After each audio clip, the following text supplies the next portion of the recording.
Hi everyone, welcome to episode 111 of the XS Noize Podcast. I'm Mark Millar. Thanks for listening. In this episode, I speak to legendary music producer Danny Saber. If you missed the previous episode, I spoke to ride guitarist and songwriter Andy Bell about his series of EPs featuring remixes, acoustic versions and covers of songs that inspired his second solo album, Flicker. I wanted to kind of refer back to the album. Like I wanted to keep Flicker in mind with these EPs and think of ways to expand people's, enjoyment of the album and refer back to it a little bit. So there's the acoustic versions, which kind of bring it back to how the songs got written and put together, like in the kitchen sort of vibe before they even get to the studio. Then you got the remixes, which is other people's interpretations. And then you got my covers of people that inspired stuff about the album or, are related to it in some way. It's really about keeping people's interest and drawing their attention back to the record, because albums and just music in general can get lost in the maelstrom of information that everyone is getting all the time. So check it out. And if you like the podcast, please subscribe for free and share it with your friends. If you want up-to-date music news, album reviews and interviews, then check out our main website at xsnoize.com. You can also follow us on Twitter, Facebook and Instagram. Search for the tag at XS Noize Music. Here's XS Noize writer Daniel Lynch with a taste of what's been on the website this week. In the reviews section, Alex Hoggard has been exploring David Bowie's Divine Symmetry. The collection celebrates the album Hunky Dory, released in 1971, showcasing the year leading up to its release with home demos, BBC radio sessions, studio recordings and rare live recordings, an essential for any keen Bowie fan, 9 out of 10. There's lots of tour date news and new releases on the site this week. Duran Duran have added an extra date in the O2 in London in May. Pet Shop Boys bring their greatest hits tour to Dublin in June next year. And comedian Shane Todd has a live podcast show at the SSE in Belfast in September. Ocean Colour Scene will release a career-spanning collection of their music in February. It's called Yesterday Today. And finally, the new single from Casa Jackson, Right Girl, Wrong Guy, is streaming now. Have a listen and check out her UK tour dates at xsnoize.com. Music producer Danny Saber has worked with some of the biggest names in music, including Michael Hutchence, Joe Strummer, Marilyn Manson and Ozzy Osbourne. Not to mention the Rolling Stones, David Bowie and U2. In this interview, Danny talks about working with those artists, how he started in music and much more. So sit back, relax and enjoy the XS Noize Podcast with Danny Saber. Hi Danny, welcome to the XS Noize Podcast. Hey man, how you doing, Mark? Very good, how are you? Yeah, doing the do. Going back to the start, can you remember the first band or artist that made you pay attention to music? It's funny because I was thinking about this the other day. And I mean, there's this one definitive moment in my life when I was like about 11 years old. I remember, being in like, I don't know if it was a music store or they sold records, but there was this poster, this really iconic poster of Jimi Hendrix. And I ended up with the poster in my room on my ceiling. I had 6 of them at one point, and just Hendrix.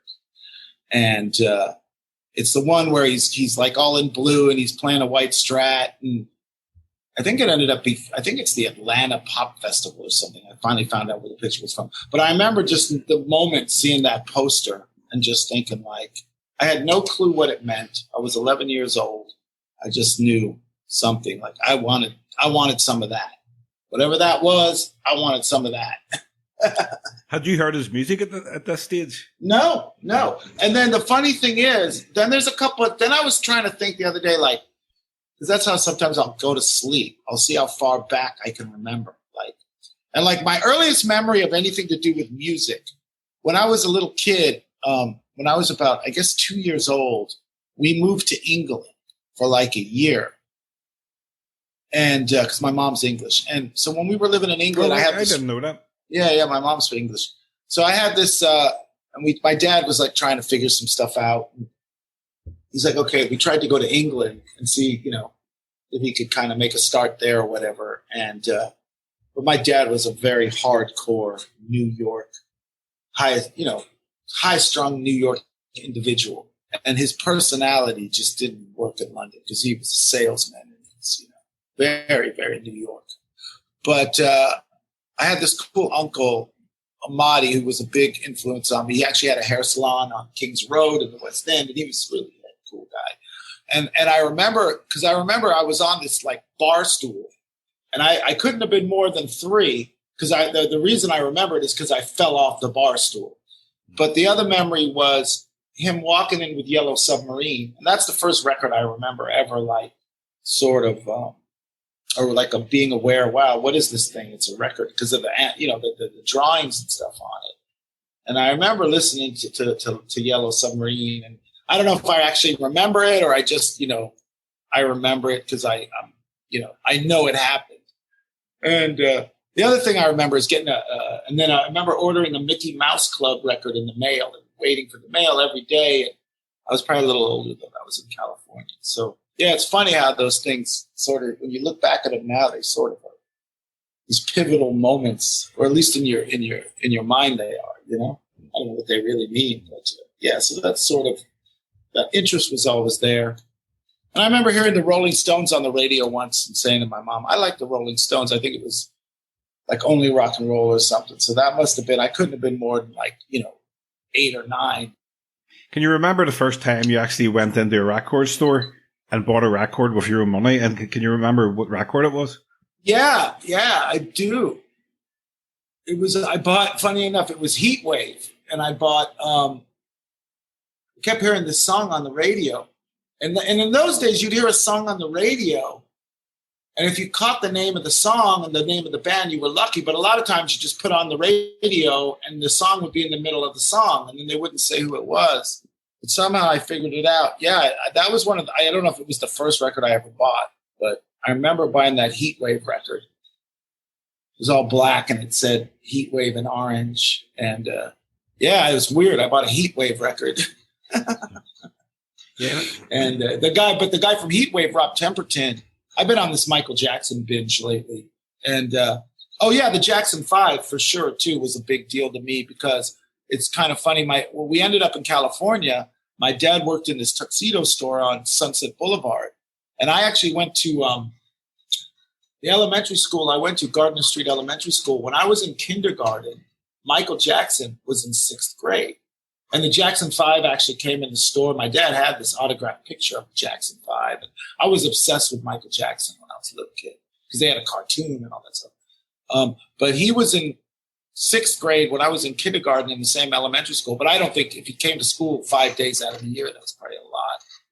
Probably, yeah, the Jackson 5. But the Heatwave record's the one I sort of remember going and taking my money and buying a record. I was a little older then. I must have been like 10 or 11, maybe, let's say. But I was really into sports, as a kid. Like I was up until I got to junior high school and I started smoking weed. That's when I realized, like, I was weird. I was like a big little kid when I was a year ahead. So when I was like 10, I was always with the 11 and 12-year-olds. And when it just kept going. So when I played Pop Warner football and I had trouble making the weight and I was a year ahead. So I was actually younger than everybody, but I was like the second biggest kid on the football team. But then like I stopped growing when I guess I was probably 14 or 15. I wonder why. And that's when I got, sort of to high school. And then I definitely stopped playing football. And it's weird. The kids you were in Little League with, that's when those differences start to show, like the jocks and the musicians and and I just was more attracted, I guess, to the dark side. When the lines were drawn, it's like, yeah, I played Little League with that kid, but now look at him. This guy is so uptight and straight. Somehow I knew that, in junior high. And who was the first band you saw live, and can you remember where it was? Oh, yeah. I think there was a club where I grew up it was called Valley West. And I don't know what happened first, too. The first real concert I ever went to was the Rolling Stones. I saw the Rolling Stones in 1981, and it was in the LA Coliseum. And it was the famous show where Prince opened the show. It was Prince, George Thorogood, J. Giles Band, and then the Stones. And my other uncle took me to that. And Prince famously got booed off the stage. But by that point, I knew who Prince was. I actually was excited to see Prince because another big kind of thing that shaped my musical sort of tastes and guess is in LA, most people don't know this, but in America, they have this thing called busing. So like the kids from the inner cities, if they could get bused, they got bused to the schools in the suburbs. But for the first 2 years of it, it was mandatory that the kids that lived in the suburbs had to get bused to the inner city for half a semester. So you do a half semester in the school where you lived, and the other half you got bused for the other half. So I got bused to this school called Audubon, and it was on like Martin Luther King and it was on Crenshaw and Santa Barbara. It's called Martin Luther King Boulevard now, which was like ground central for the Black community in LA. I mean, the Crenshaw Boulevard is like, there was a mall there, and it was just that was sort of like a main area.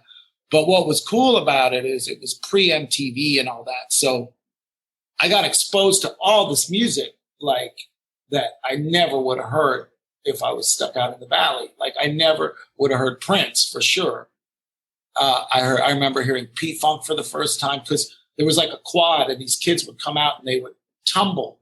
They would do like flips and stuff. And then they had like a record player. So they put music on while they were doing this and that was just when break dancing was starting and all that. So, Grandmaster Flash, I heard a lot of really cool music.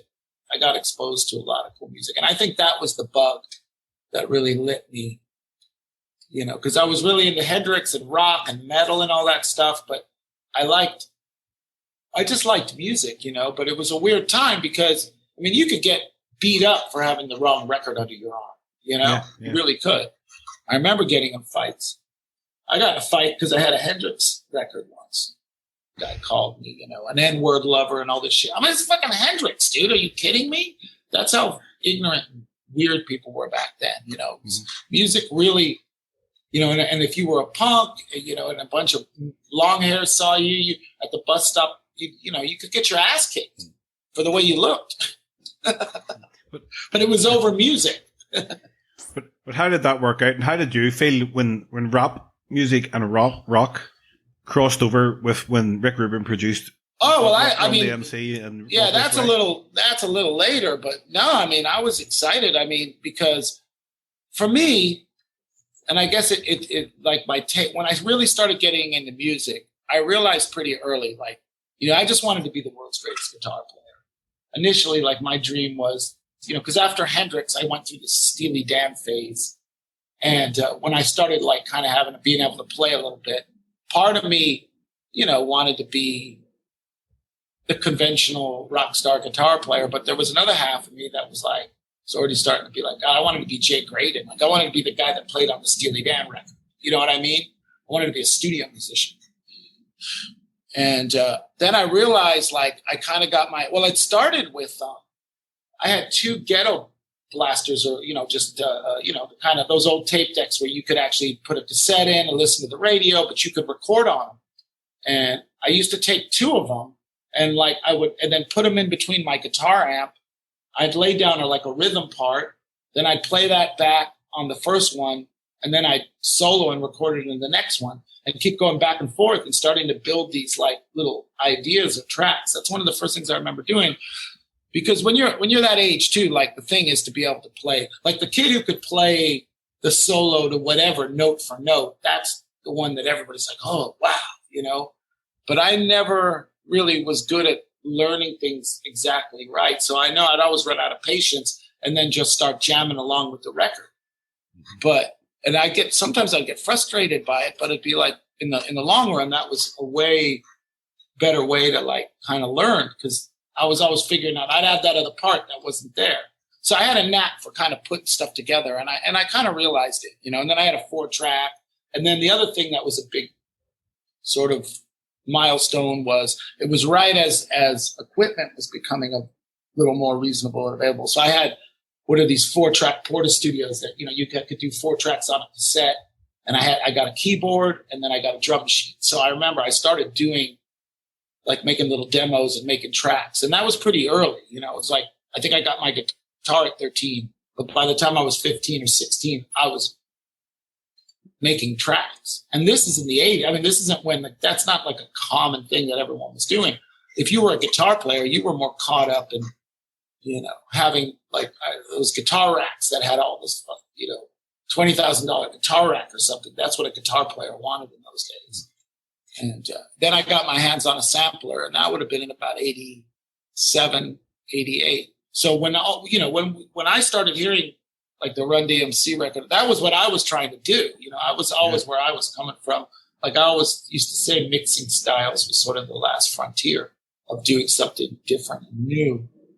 When I got the sampler, that sort of opened up a whole new world for me. What kind of jobs did you work at before you went into music full time?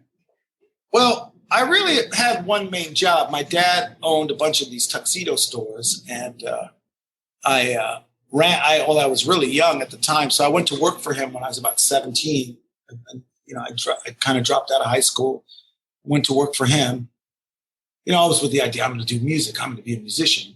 But it was good in a way because I was like earning decent money. And then he opened 2 more stores in Palm Springs. So he left me to run the store. And I was really running the store. And it's funny because I had like middle-aged men working for me when I was like 17 or 18 years old.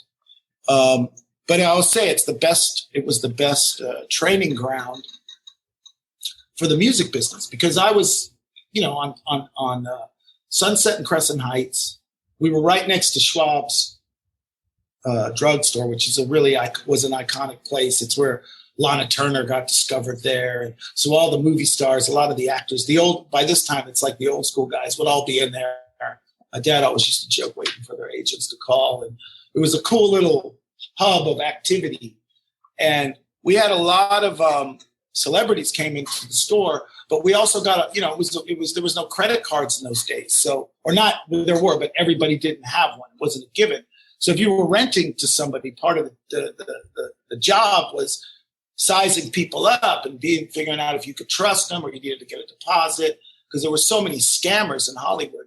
It was a really, you know, just kind of being able to size people up and judge character and that kind of stuff. It was a great place to work. I mean, I didn't know it at the time, but looking back on it, it's like a good place to be. And then I'd get all these people in the music business that would come in. I remember this one guy, his name was Greg Sill, and he was like a music supervisor. They're a very famous family of music supervisors, but he was probably one of the first music supervisors. And man, I used to drive him nuts. He gave me his card and I sent him like some demos because I wanted to do music from TVs or whatever, TV or film or whatever. And I mean, I called this guy relentlessly. I feel bad for him now. You know, I don't even know what I wanted. I just called him every day. Hey, like hoping he would give me some sort of break or something. I don't know. It was funny. So, yeah. So when did you get your first break in music? You know, when did it go from the guitar, wanting to be, you know, a guitar shredder to actually producing and mixing and remixing music? Well, yeah. So what happened was it wasn't really like a break in the sense that there was one thing that happened and then everything, all the doors opened up for me. But it was more of a situation. And what it was I had knocked around in a few different bands. And at the time, this is like when this whole what was happening on the surface, the Sunset Strip, you know, like all the kind of glam rock bands. So, you know, I was in one of these bands, you know, we were all in spandex and capizios, and it was sort of more power pop than like full on metal. But I never really fit in that world. And I wasn't like really, I didn't have the right look, and it just wasn't my scene. And I kind of knew it, but that was the path you took, you know. If you were a white kid from the Valley, you were in a metal band for the most part. What was cool is I grew up in sort of Topanga Canyon, Woodland Hills area. There was a kid who I grew up with whose mother, she was actually the first African-American Playboy bunny. She was in the magazine. And she was she was married. Well, she wasn't married, but she lived with this big movie director in the Hollywood Hills. So Joffrey, who was one of my best friends, we would drive out to Hollywood and hang with his mother because his mom lived in the Hollywood Hills with this movie director. And his dad was like this old burnout Jewish guy. So he was half black, half Jewish. And he lived in Topanga Canyon. He was like kind of this creakery old hippie guy. But through Joffrey, I met this girl, Melissa, and we ended up putting a band together. Her name was, the stage name was Issa June, and her dad was super cool. He had this house up above, it was also sort of in the Hollywood Hills, and they had like this sort of rumpus room, and she had an 8-track reel-to-reel, and I had a sampler. So we just pooled all our equipment, and we started we had a band, and we played live, and we would do demos. But when we weren't working together, her dad, Paul Henderson, gave me the clicker to the gate, and he'd let me come and go as I pleased. So I started doing demos for other bands back there. They let me use the place, which was amazing. So that was a break. That was a big break because I was in Hollywood. I had a place to work.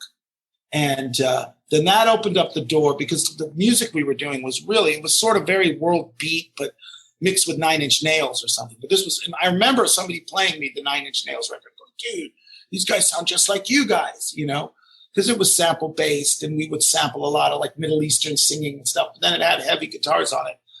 And through her, I met this guy, Jeffrey Connor, who was in that band Trulio, and some of the Fishbone guys. And I started kind of seeing this other scene that was going on, the Chili Peppers and Jane's Addiction and all these cool bands, which I just fit in so much better. I felt so much more comfortable. And I ended up producing House of Pain's demos before they got signed. Eric had a deal with Sire, I think through Ice-T's little camp, but he was in between record deals, and we did some demos. And then through them, I think the real guy, this guy Bronx Style Bob, he also had a deal on Sire. Bob opened up a lot of doors for me. And then I met Guy Osiri, and Guy at the time was going to Beverly Hills High School, but he went to high school with Freddie DeMann's daughter, and he had a little stable of artists. He had Bronx Style Bob, and I think he had Everlast for a minute. And he kind of wangled his way into Freddie's office. So he had at 17, he had an office in the biggest manager in the world's office building. He had his own little complex because Freddie managed Michael Jackson and Madonna. I think back to back. And then when Madonna launched Maverick, there was a band called Proper Grounds, which Guy also managed. And it was sort of the Black Grape before Black Grape. I kind of wrote all the music, and me and the rapper, the main guy, was kind of more his ideas. And he was into this hippie, psychedelic. We were mixing everything with hip hop. And we ended up being the first band signed to Maverick. And that was really the thing that was my big break, because it was a pretty big deal. It got announced on MTV News, our signing, which was kind of the kiss of death. And the record came out. It didn't do much that well, but the production was sort of heralded. Everybody listened to it. They were impressed with the production. And I ended up getting a publishing deal off of that, because in those days, if you had publishing on a record that was coming out through a major distributor, you were pretty much guaranteed a publishing deal. You could get so that publishing deal allowed me to sort of, okay, now I have some money, a little money in the bank, and now I'm doing this for real, and I worked, a lot of things happened between meeting Melissa and getting the publishing deal, but it was probably over about 2 or 3, 4 years, maybe. That was really the big break. But a lot of time and a lot of effort, and a lot of sessions, and a lot of tracks nobody ever heard or really heard went into that, being ready when that real big opportunity came to do a whole record and get signed to Maverick and all that. Is the record still available? Yeah, Proper Grounds. It's out there. In fact, somebody just did a review of it, and it's a pretty cool review, because I'll send you a link to it. Yeah. Somebody, because they kind of credited us, or credited me really for because it's funny. I always tell this to young bands when I work with them now. The way the music business was in those days is there were always buzz bands, especially around LA, that hadn't quite got signed yet, but all the labels were looking at them. So with Proper Grounds, we were like a big buzz band, and we only ever did 2 shows. Wow. You know, we had to put a showcase together for Madonna, and I pulled a band together in 10 days because we were a studio project. But the other band that got signed pretty much when we got signed, and we were sort of similar in some ways, though, it was Rage Against the Machine, you know. But I would say that was my fucking competition. Like, Rage Against, you know how good Rage Against the Machine was? You know, like, oh my God, the bar was so fucking high, you know, like, but the difference was, you know, Rage was everything came from them or was organic. And even though it was, obviously there was a huge sort of hip hop influence with that. There were no samples. They weren't running beats. And that's what I was sort of doing. That was the difference. We had beats going on and samples and loops, but there was still, you know, lots of guitars and all this and that. So, you know, it was very, if you listen to the Proper Ground stuff, I mean, I'm proud of it. It was very ambitious. It was super ambitious when you listen to what we were trying to do. And with the technology, I mean, in those days, I had this Roland S50. In order to loop something, I had to load between a sequencer and the sampler program. So you'd like pitch it a couple notches and then take 30 seconds to load up the fucking sequence to see if it was in sync and go back. You know, so it was hard to make those kind of records back in those days.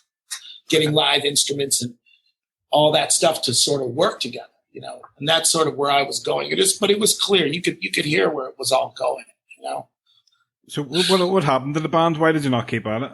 Well, you know, it was like we got signed and it was a crazy band. There was like Shaun, he was called the Sandman, Sean Kennedy. I mean, he was like the visionary of the group. He wrote all the songs and he came up with the concepts. You know, he'd be like, we're going to sample Led Zeppelin. You know, we're going to sample Led Zeppelin, Jimi Hendrix and the Force MDs and put it all together. And then we're going to put a live band over it. And his delivery, he kind of would have invented mumble rap. He kind of, you know, it was a little different and his lyrics were out there. So it was sort of a lot. It was so far ahead of its time. I mean, again, but then what happened was, you know, we got signed to Maverick.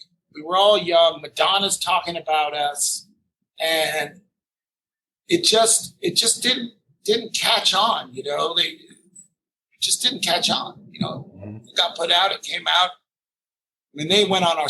You know, I was actually in the band, and it was funny. I got this ultimatum because I was starting to get more work outside. You know, my idea was, you know, it's the same with Black Grape. The difference was Shaun was so generous, but in the sense where it's like, you know, if I wanted to play, I could play, but I didn't have to be at every gig.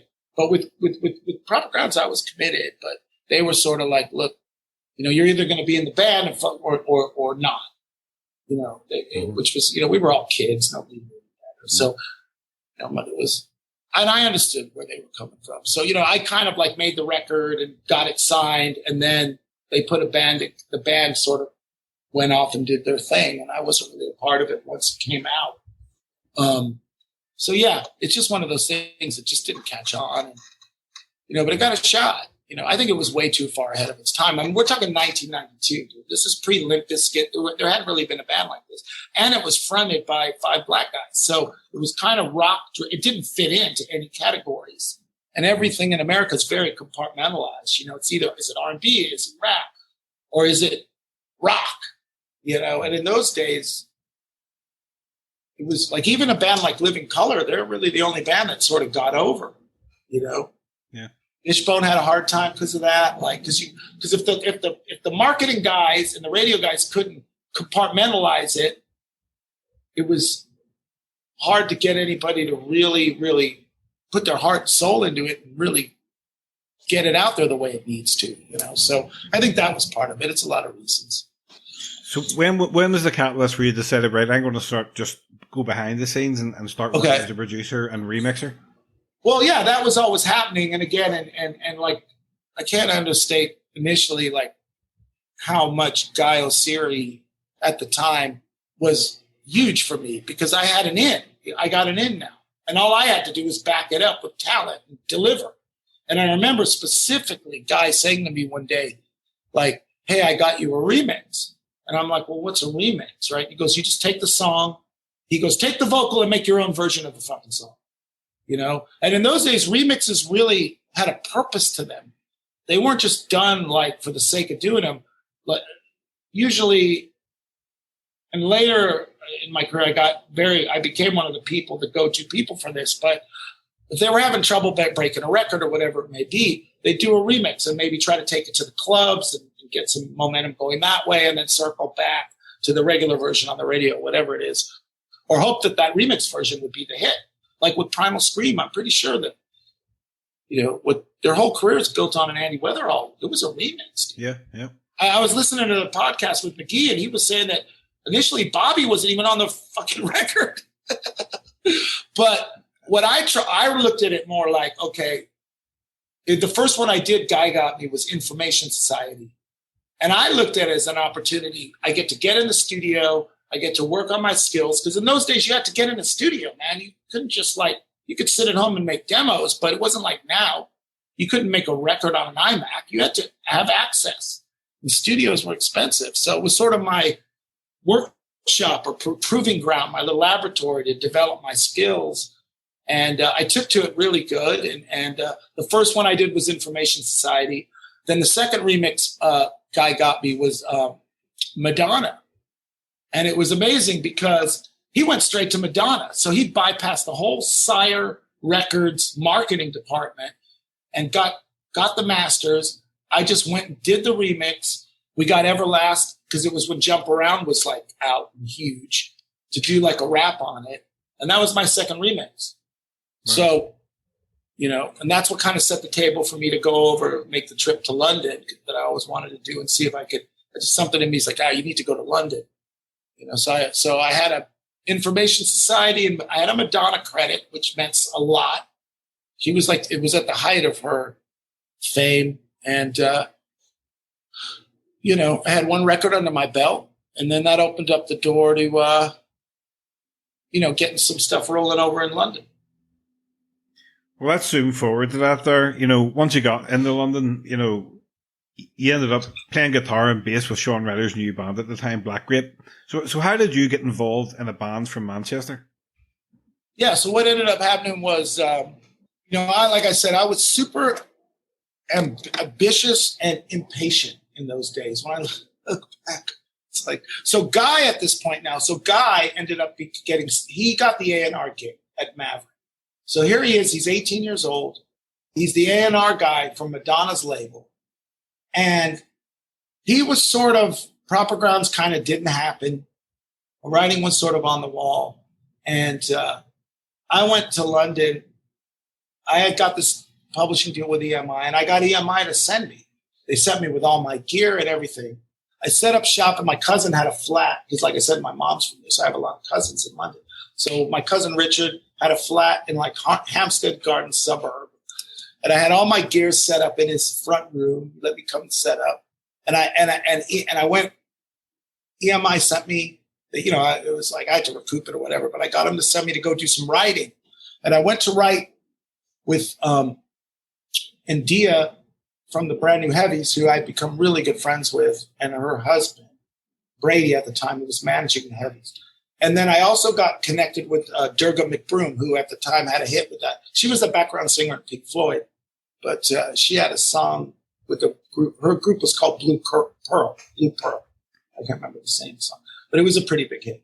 So I was going to write, and while I was over there, I was supposed to they gave me a contact. And the guy at EMI that was supposed to sort of look after me, and he had just signed Jamiroquai. So Jamiroquai was blowing up. So I got there, I show up in London. I'm Danny from LA, man. Help me out, Mm-hmm. And he kind of passed me on to this guy, Paul Craig. But it was actually a blessing, because Paul, I guess it just started there. And Paul was amazing. He was like, look, man, if you really want to get some work over here, he goes, you need to get, get a manager. And I'm like, shit, I kind of got a manager. But I thought, okay, well, let's check it out. So he sent me to meet a couple people. I went to go meet Jazz Summers, I remember. But then I went to go meet these two women, Shannon O'Shea. But she had a company called SOS Management. And she had a small boutique roster, but she had Butch Vig. She had Jimmy Miller, who had just done the Primal Scream record, but she had Butch Vig. And at that time, it was right after like Nevermind had come out and Siamese Dream. So pretty much any record that had a guitar on it, it's like, you know, hey, we just signed this band. Who should we get to produce it? I know, let's get Butch Vig. You know, so it's like for every record he said yes to, he probably said no to 99. So just the being around his sort of like fallout, that's how the Black Grape record came. But what's interesting is the first thing she got me was a remix. And the guy who gave me my first job, it was a band called Terror Vision. Do you remember Terror Vision? Yeah. Yeah, they had a bunch of songs. I did a remix for them. I can't remember the name of the song. And it was Nick Mander gave me my first job in England. And Nick, I think, went on to run like Epic and stuff. But then Nick had a band. Pretty sure it was Nick's band. They were called, no, it wasn't Nick's band. There was another band called 2 AM Jam. And they were actually signed to EMI. And the guy who signed him, I'm pretty sure, is the guy who famously went up to Manchester and had the meeting with the Mondays when Shaun nipped out for Kentucky, right? I can't remember his name.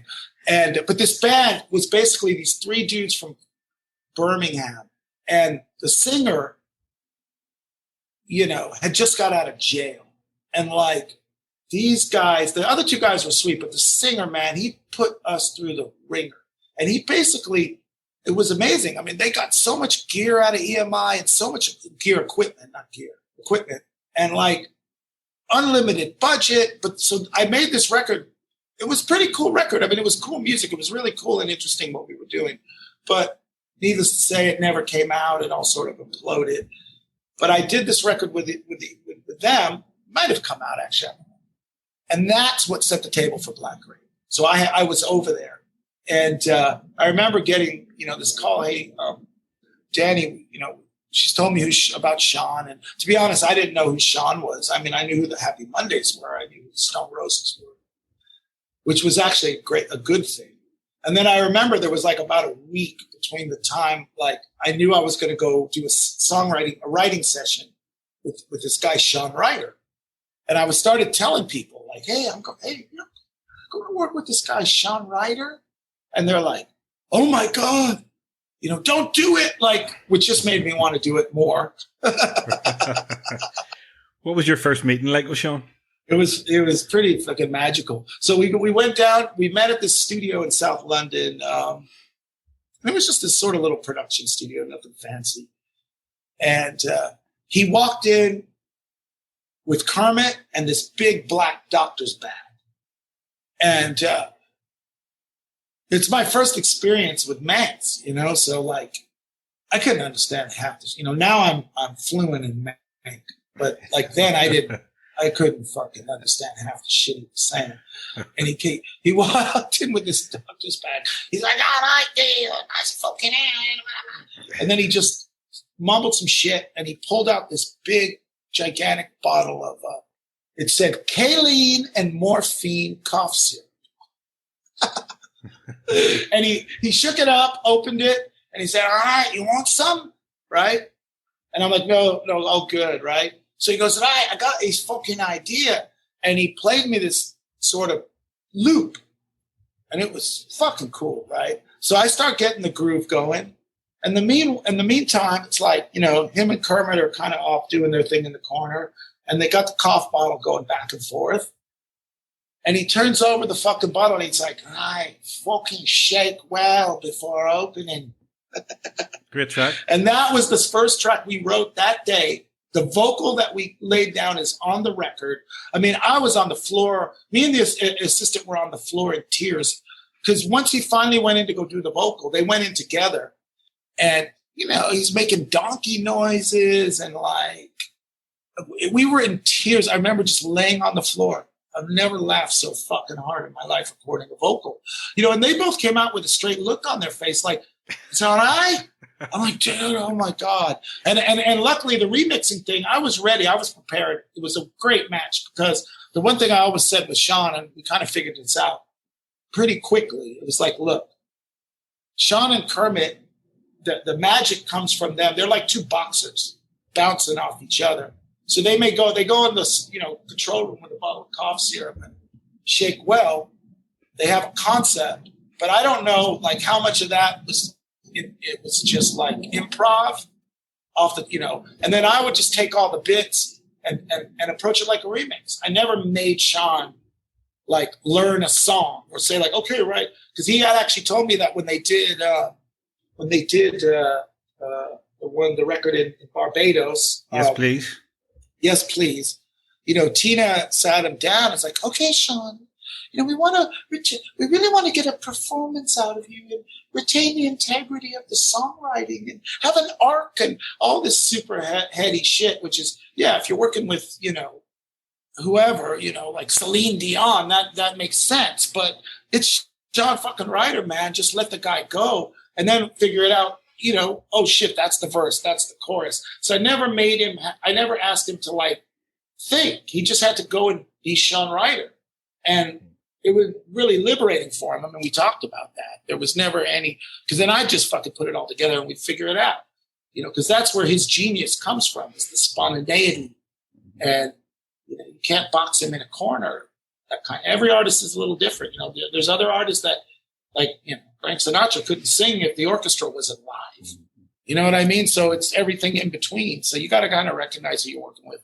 But luckily, it was just a good fit, And I was so ambitious. I didn't care. I mean, the more negative shit I heard, somebody handed me this article. Was it Nick Kent? Yeah. It was a book, and it was excerpts of stories like from the NME. And this is like literally, I had worked with him by now. And now the next step was I was going to jump on the train and go up to Manchester for a couple of days, right? Because I had to go to Manchester. Mm-hmm. And the story was all about like the Nick Kent in Manchester with the Mondays, and they like slipped Weatherall an E in his drink and didn't tell him, and like. So I'm reading all this shit, right? So I get off the train, and the first thing is, okay, there's nobody there. Where do I go? I go to the house. Oh, Shaun's at the pub. So I go to the pub, and it's like, all right, D. He's like, I got you a fucking shandy. And he hands me this. I'm like, a shandy, right? He hands me a Heineken, and about not a third, but like a nice portion of it was missing. And it was already open. And I'm like, oh, fuck, right? But I got to drink it. I can't insult the man. So I drank the thing. And then I remember being back at the house, and there's like babies in diapers, and like it's fucking crazy, and just waiting. I had convinced myself, like, I actually thought I was tripping. But I wasn't. He didn't do anything, but it was just so funny, man. But no, me and Shaun, it was just, it's just one of those things where it just was such a good fit. Like I was at the right place in my life at that time. And, I was exactly what he needed, and I had the right skills. And the best thing about it for me, coolest thing about it was like being in America, as I said, it's like, are you rock? Are you rap? Are you this? Are you that? And in those days it was like, and there was this really like, it was hard to find anybody with a guitar in his hand that would even entertain putting a drum loop on. Like, it was like, I don't want to be this fucking hippity hop shit, man. Fuck you. So like people were really rigid in those days. And then I show up in England, and not just the Mondays, but they epitomized it to me. They just loved music, and anything went. And like, I started hearing all these records, and, when I remember hearing Fool's Gold, and I'm like, that's it. That's what I want to do, And, same with like, not Hallelujah. What's the other Monday's big hit with the really great guitar riff? Loose Fit. Loose Fit. Not Loose Fit. Kinky Afro. Kinky Afro. Like that was like, wow. When I heard that, I was like, that's what I had always imagined, doing music like that. So it was amazing for me, because finally there's some guys that's like, hey, anything goes, man. Anything goes. There was no limits to what. Just either it was happening and it sounded good, or it wasn't. So that was really, really awesome from a musical standpoint. And the album, It's Great When You're Straight, became a huge, huge hit. Obviously your first big hit. And I think Shaun told me it's his biggest hit album of all time. Really? He's been involved on. Yeah, I think it's been more successful than any of the Mondays. Well, what I had no concept of at the time, and then it started to hit me when I really understood what we had done. I went to go have a meeting with Nathan. And Nathan at the time, he didn't work with the Mondays or Shaun anymore. He had an A&R gig. So I went to like have a general meeting with him, you know, just making the rounds. I can't remember what label he was at. And I had like rough mixes of the record. So that was part of the thing. Like, you know, you need to go play Nathan the record because people were starting to buzz about it. And I remember we sat and we listened to the whole record. And at the end of it, he was in tears. He was crying. He was like, do you understand what you've just done? And I'm like, duh, no. And I just know we made a great record that I loved, you know. He goes, mate, he's like, you have no idea, man, what this means. Because Shaun was so written off. You know, he had been, now I understand all of it. He had been so written off by the public, you know, and most of it was really unfair, you know. But, I mean, he did a few things that didn't help himself. Like that, you know, when he went on The Word with Oriole, I mean, he could barely string fucking sets together. So it's like, how could he make this record? It, like, seemed so impossible. You know, if you go back to read some of the reviews, it's like the best comeback since the resurrection. And so it was like a lot of things worked in our favor that actually could have been negatives. You went on to produce Black Grape's second album, Stupid, which wasn't as successful as the debut. What do you think went wrong with that album? Well, I mean, honestly, I think musically it's just as good of a, if not better. But I'll tell you exactly what went wrong with that record. The problem was that by now we've had some success where Kermit got sick. You know, Carl kind of entered the equation to fill in and ended up staying on. It's no knock against Carl. He was great, you know, but there was the magic, like if you listen to if you listen to Get Higher, right? That song Get Higher. Yeah, that's probably one of the best tracks on the record, right? Yeah. That's me, Shaun, and Kermit in LA, and Shaun and Kermit in a closet in a house looking at each other, doing the vocal at the same time.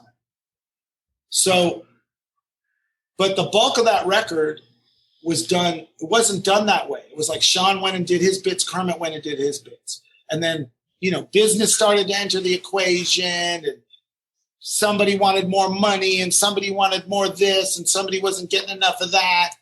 And that was the only difference. Because musically, I'll put that record up against the first one. It's just as good. It's great. Musically, that record's amazing. You know, but the thing that was missing was just that magic, which was there at times, wasn't there consistently through the whole thing. Yeah. You know, plus there wasn't that sense of desperation, I guess, you know, because, and Shaun said this a million times, it's like he did music because what other choice did he have, right? And he always kept his edge, you know, and I'm not saying the edge wasn't there on the second record, but it just wasn't the same dynamic, you know. Plus, that's a really hard thing to do to try to, you know, but we could have done it. I mean, but just there was so much other shit going on that got into the equation. That's all it was. I mean, that magic wasn't there because all the magic started with Shaun and Kermit looking at each other with mics in front of them. And there was something pure that was happening on the first one that even if they were in the room together, that same vibe and energy wasn't there because there was all this underlying shit going on, you know? And that was the difference, to be honest. You know, that was the only difference. The will was there. Everybody wanted, you know, so just wasn't enough Shaun and Kermit together. That is, in my opinion, why it just didn't have that same, it didn't resonate the same way. Because it's all about the vocals when it's said and done. You know, like and that's, again, especially with Black Grape, it's all about those two bouncing off each other and the magic. It's the unknown, you know, it's the unknown. It's the shit you don't predict. It's the unpredictableness of it. Like I always said, when we would play live, we had the potential to be the best band in the world when everything was clicking. But like, I mean, we went to do a warm-up show in Tijuana the night before we had like 2 or 3 nights at the Roxy in LA. And we didn't make it through the first song. Shaun kicked in the drum set, walked off stage. so, you know, like, you know, you could go see a band like whoever. I mean, I remember going to see Garbage a couple different times because I was friends with them and worked with them. And they were always really great. But it was always pretty much the same show. Like they were running a track and it never dipped below a certain level, but it also never went above a certain level. The Stones are that kind of band where when they're clicking, especially back in the day, you watch some of their old performances, you know, you've got to be prepared to fail, to leave the door open, to have the magic enter the equation, right? Like music's something you harness, you know, so everything affects the energy that's going on. And that's what the second record was sort of missing, that consistent, like, you know, we're on a mission from fucking God sort of mentality that we had on the first one. Because of that success you had with Black Grape, you went on to remix U2's Staring at the Sun and David Bowie's Little Wonder and many, many more. But let's talk about U2 first. Can you remember getting the call to do that gig? Well, yeah. Well, that was because of Butch. I mean, Butch was awesome because I guess Butch had done some remixes for U2. And they asked him to do another remix. And it was sort of at the height of when Garbage was happening and stuff. So that was amazing because not only did I get to do a U2 remix, I got to work with Butch Vig. And it was pretty cool because Butch I was this young, like, whippersnapper. And Butch sort of oversaw the whole thing and really produced me, kind of let me go off, you know. But then we had parameters and, you know, he brought stuff to it too, obviously. But it was just an amazing thing to get to work with Butch. And then that opened up the door to working with U2. And then they later came back and I did more stuff with them. But yeah, that was because of Butch. You did the $1 Million Hotel soundtrack. Yeah. Well, the way that came about was really funny because so we did the Staring at the Sun remix. And then there was the thing, they were doing a theme song for this TV show called The Gun. And it was directed by Robert Altman. It was like a big fucking deal. And they had done a cover of Happiness is a Warm Gun. So they pretty much handed me the parts and just said, here, go do what you want. And I think after I did that one, Edge made a joke. He said, you know, we're just going to send Danny the next record and let him just go make it for us. You know, they were great. They were such nice guys. And I ended up getting to spend time with them because of the $1 Million Hotel. Because what happened was I had a friend who worked in a studio, and she worked at Village Recorders, which is a really iconic studio in LA. All the studio records were made, et cetera, et cetera. So I don't know if they still have this because it's probably not politically correct, but they were called like client service. And it was almost always girls, pretty girls. And you know, they would just go in the studio and see if anybody needed a drink or whatever it may be. And I just checked in with her. We were going to go have lunch or something. She was just a friend. And she goes, you know, U2's in here. And I go, really? I go, shit. So I came down to meet her for lunch and I left a note for Bono. And I just said, hey, B, it's Danny. Heard you in the studio. Hope everything's going well. You know, it'd be great to catch up. And left. And my phone rang like 2 hours later. It's like, you know, Danny, it's Bono. You know, I need you. Get down here. So I came down and they were just trying to get $1 Million Hotel done. And what was interesting is that, like, Bono's never really done a solo record. Like, Bono would never probably do a solo record. But that movie was like his solo record. You know, that was his solo project. It was really his thing. You know, and the band was really supportive and, you know, everybody was sort of pitching in, so to speak. And they got to this point, though, where they were just trying to get all Leave Behind finished. And there was like this hard-ass deadline. The $1 Million Hotel's got to be done by this date, you know, because it was starting to grate on everybody, I guess. So there was a couple things that I came up. The next thing was I went up to Oxnard because Dan Lanois had this studio. It was actually in this it was like a Mexican softcore porn theater. And the way you knew that is there were all these posters on the wall from the 70s. And it was all these like Mexican B movies, but not really porn, but just B movies with lots of tits and ass. So, and everything was in Spanish. It was a really cool place. And he had his studio set up. They pulled all the seats out and it was a proper movie theater. It was amazing. And I didn't know Dan yet. So I remember showing up there and all I heard was this crazy, like, it was like pedal steel, and I had to wait outside in the lobby because he was doing a tape. And then I went in and I met Dan, and long story short, you know, just sat with them that day and listened. They played me back a lot of stuff. And then Bondo just started finding things for me to do to help finish the record, you know, and I ended up staying with Edge, they all had houses in Malibu, and they would drive up to Oxnard. So I spent a couple of days at Edge's house. You know, it was a pretty amazing experience. And then I ended up going to Ireland to finish it, because this is like the weekend. Like I got there on a Friday, and like Monday, that's it. No more $1 Million Hotel. So I had to deliver a mix of the track we did with Satellite of Love. And I was in the studio in Dublin. There was only like really 3 studios at the time. There was Windmill Lane, and then U2 had their studio. And then there was this place called The Works. And it was just this funky little place and, you know, sort of hole in the wall place. And I remember Bono tried to get us Windmill Lane. And there was a band, I don't know who they were. They had it locked out. And Bono asked if they could just give us 2 days over the weekend.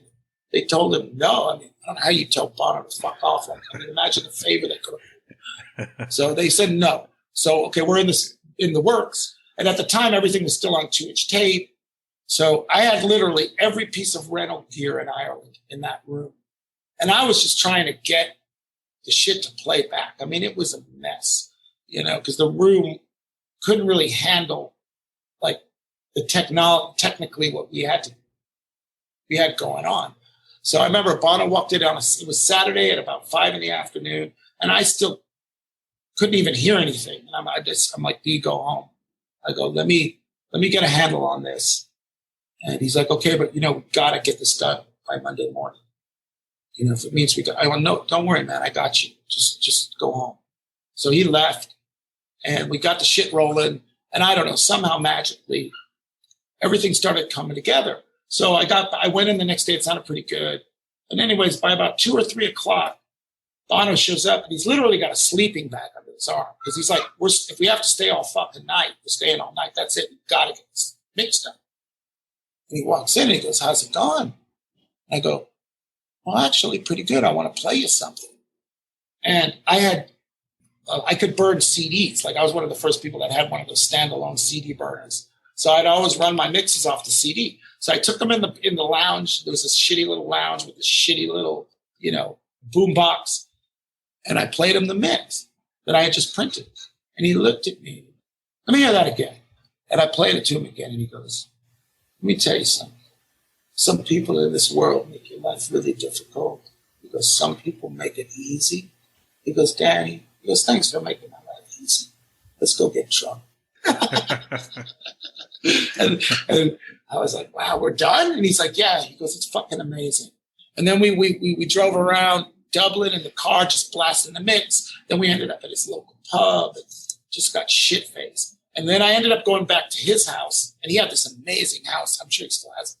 There's this little strip in Dublin. It's like called, I can't remember the name of the area, but literally like the Australian embassy was across the street. It almost looks like they call it like the French Riviera of Ireland. It's like just the strip where all the amazing houses are. And like Naomi Campbell was there like cooking pasta. And it's just fucking off the charts, man. And ended up just, you know, going for a swim in the heated pool. It was January because I remember getting to the airport. It was right after the New Year, and you know, it was Christmas in Dublin. So you know, the decorations were just all everything everywhere you went, and yeah, it was a pretty amazing experience. It was cool. And then you did the Little Wonder mix with Bowie, which I think recently has been re-released. All your mixes. Well, in fact, funny enough, that's what it just got re-released, and that's what prompted McGee to call me about the gulps. Like, fucking hell, Danny Saber. It's like, what am I thinking? You know, Little Wonder remix is great. You know, so he heard the Little Wonder remix, and it kind of reminded him about me.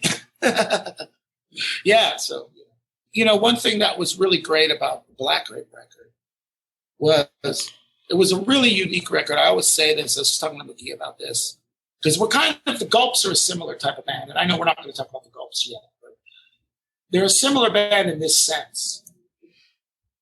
The great thing about the Black Grape record was, I remember, like, when the record came out, I wasn't in London for like the first 6 months of it. So I pretty much, I'd go by the NME every week in LA and kind of keep up with what was going on, but I wasn't there to feel it, right? And I finally got over to London, and, you know, I got to do some shows with the band. It was fucking amazing. You know, and Shaun was so, I mean, of all the things about him, he's just the most loyal. Like, he wanted me to share. He wanted to share it with me. You know, it's like he was so great like that. So I went into a rehearsal studio and learned all the songs, and I showed up literally at a gig while they were on tour and just slotted into the band. But we went to some club in Brixton. It was right when drum and bass was just starting to break, or kind of had established itself. And it was really very underground, like cool. It was Brixton fucking listening to drum and bass. It was the real deal. They were playing all this fucking shit. It was just amazing tracks that you probably only hear in that club. And then at some point they put on Reverend Black Radio, and it just blew the fucking doors off the place, man. And at the same time, the song was on the radio, you know, so it could it worked on the radio, but it was legit enough to be played in any of the most hardcore club you could imagine. And that was sort of one component. And the other component was that all my heroes loved the record. Everybody respected the record. Mick Jagger told me, he goes, the reason I ended up playing bass on the Stones stuff is because he goes, I like your bass line on Reverend Black, right? He goes, it's the best symphony for the devil sympathy for the devil ripoff I've ever heard. Which is the fucking, you know, what a compliment. You know how many people have ripped that fucking song off? Yeah, was that when Mick got in touch for you to produce the Bridges to Babylon album? Well, yeah, that's a whole nother story in itself, if you want to get into that. But that's really related. Michael made that open that door, because Michael, this actually leads right into this. So Michael was the person, he heard the Black Grape record and lost his mind. And the U2 guys told me this great story, and then, Jesus, man, I'm getting fucking Alzheimer's. What was the story? What's the guy that, no, I know the story. What's the guy that owned Island Records? Chris Blackwell? Chris Blackwell. He told me the same story separately later. So Michael had a olive farm in Graz. Edge and Bono also had houses in the general vicinity. They all lived on this mountain. So literally, like, if you were at Edge's house, you could see Michael coming up the hill, right? But you could also hear Michael coming up the hill. And like, he had this open top Jeep, I guess, or something. So he would be rolling up the hill, and they said for at least a month straight, every time they knew it was Michael because he was cranking the Black Grape record. And Chris told me that same story later. So Michael loved that record. And Michael actually called Shaun and asked him, like, hey, man, you know, I love the fucking production, And of course, Shaun, you got to call fucking D. You know, you got to talk to fucking D. And so Shaun hooked that up. Then I met Michael. He was working on solo stuff, went to London. We started working together. That was going great. And, you know, that was like my first experience with a real, you know, like, I mean, Shaun's a rock star, but he's kind of an anti-rock star. He's in his own category. There's only Shaun Ryder.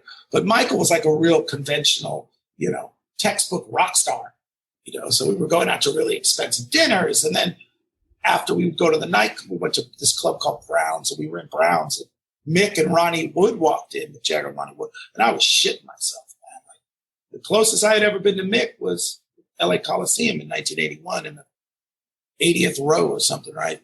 So the next thing I know, I'm talking to Mick, you know, and they're, you know, talking about Mick was working on a solo record at the same time, and Mike was like, oh, you know, you gotta hook up with Danny, and like right in front of me, man. It was amazing. Because how many people would have done that? He's so fucking generous, you know. So Mick was raving about me to Mick. And at some point in the night, I remember Mick Jagger, he sort of waved me over, and he was sitting by himself, you know, and we started really getting into it about like what he was working on and the things about it that weren't going well.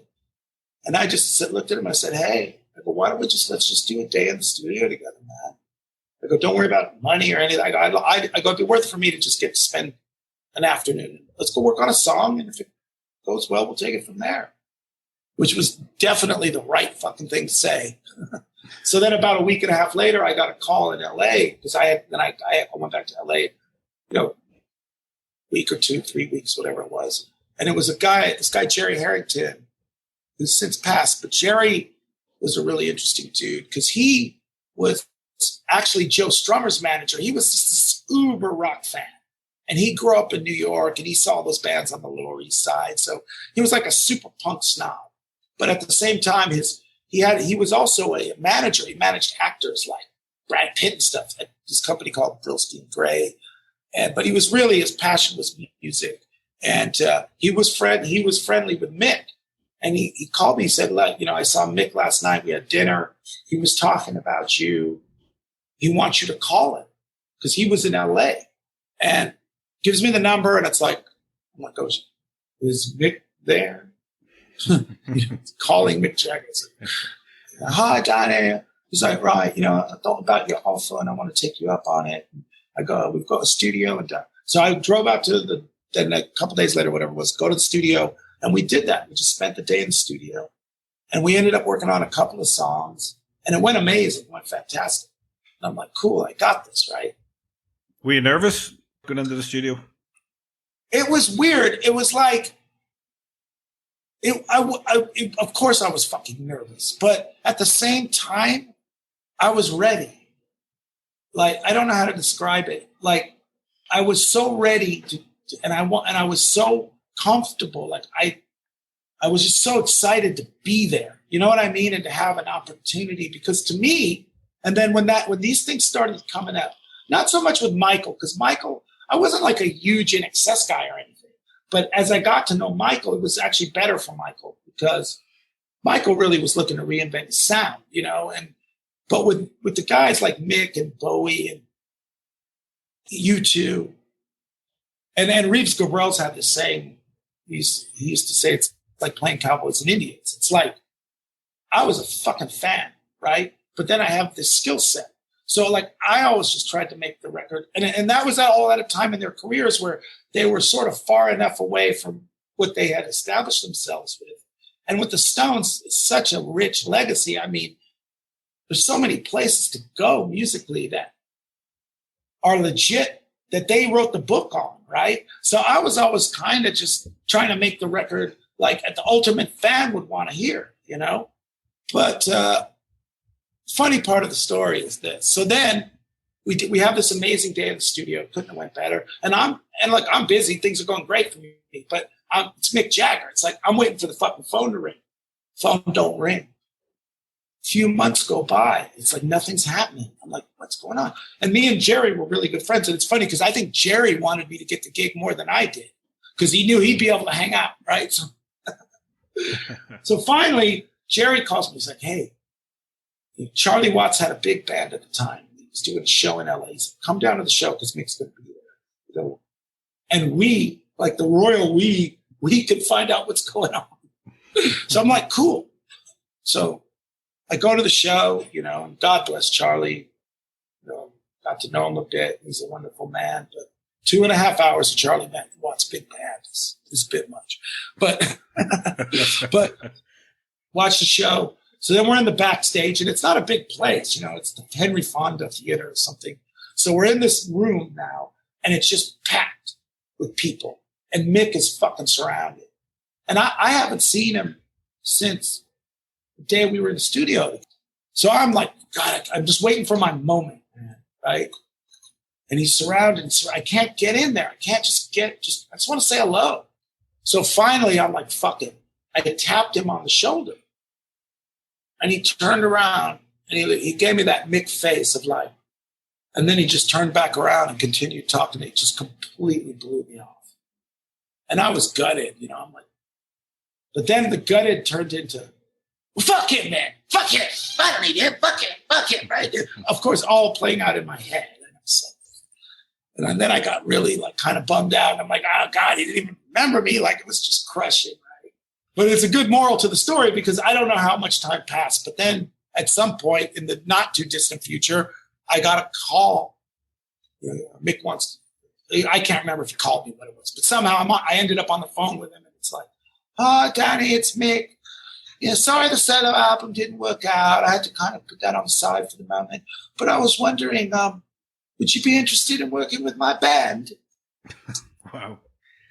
I'm like, okay. Right. Well, you're going to have to come meet Keith. And I was like, okay.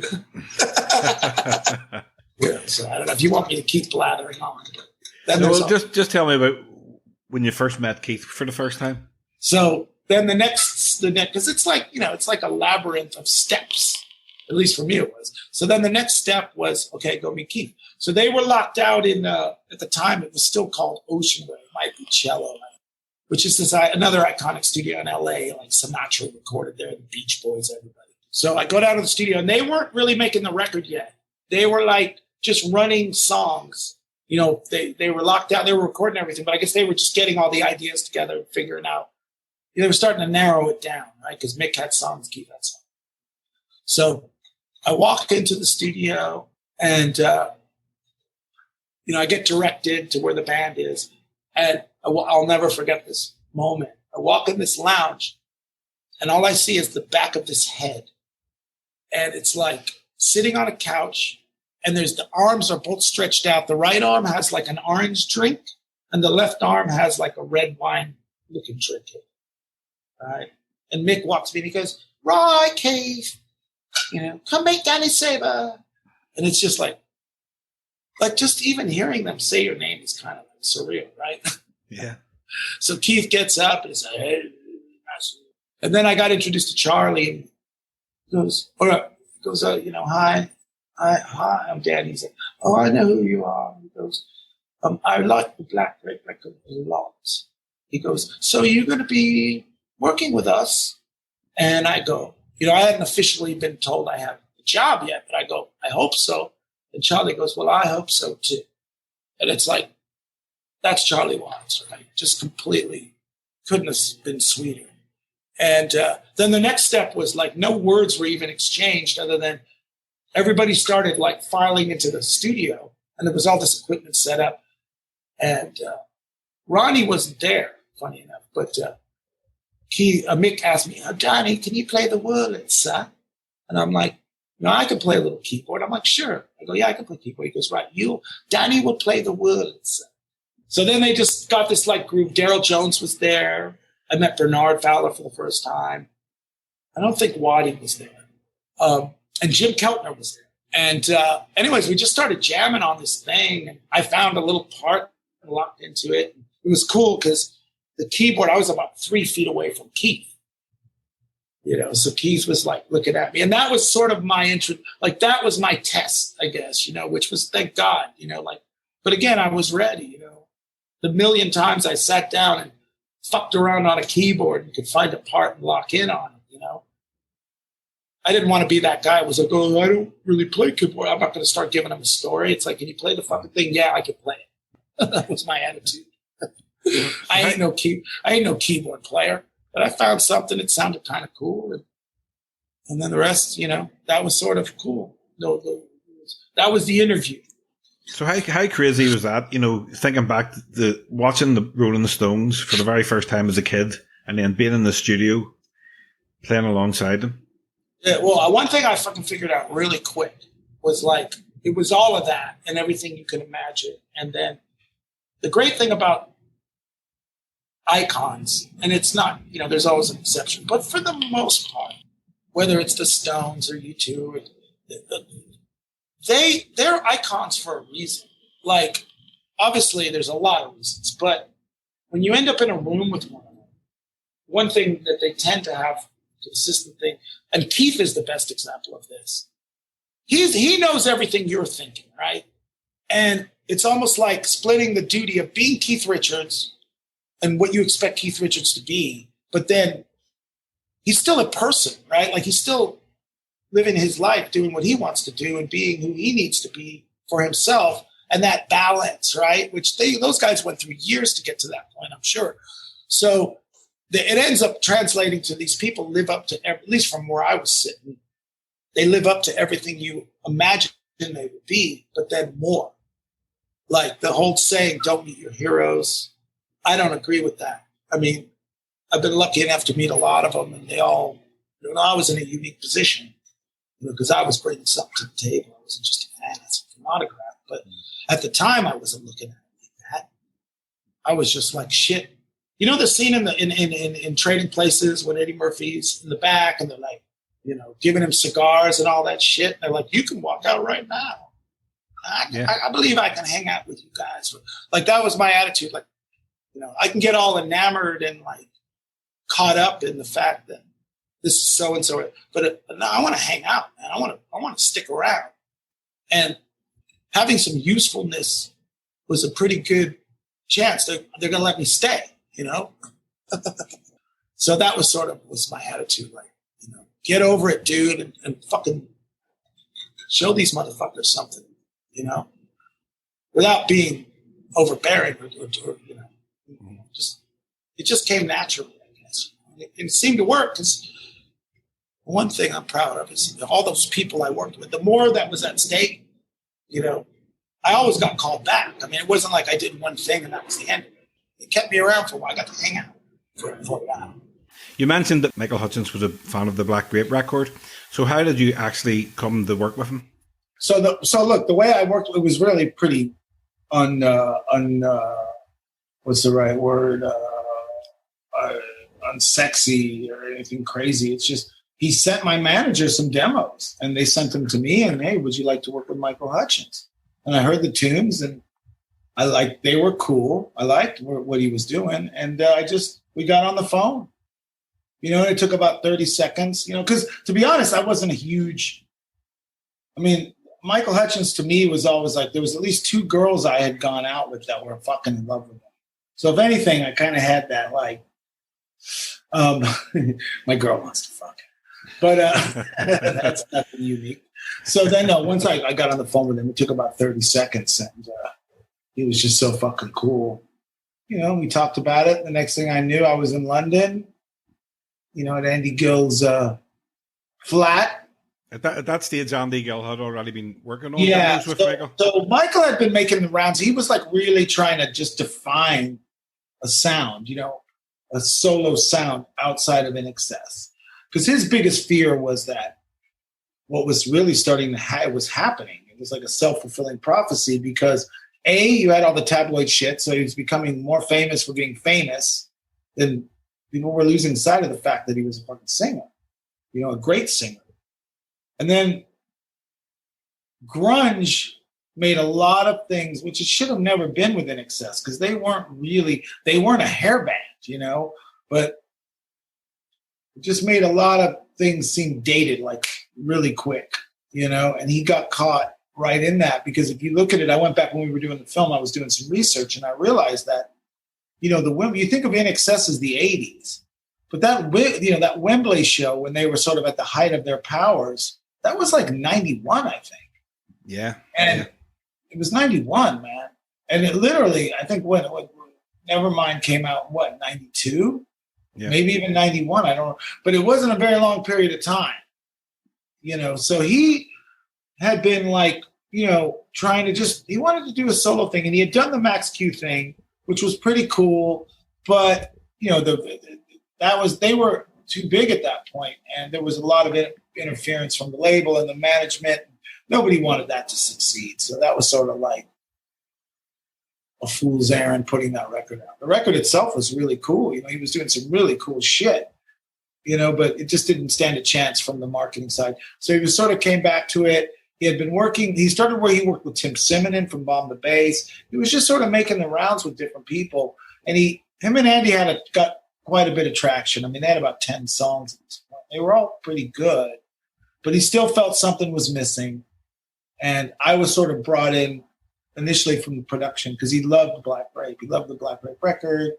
And Andy was sort of pretty established guy at that point. He had been around for a while. So I think he just wanted some youth. He wanted that youthful energy, and we hit it off big time. He was, so great to be around and work with and very honest. I remember probably the first or second night, he just at one point just looked at me and goes, listen, man, I just want you to know I'm super happy with everything we're doing.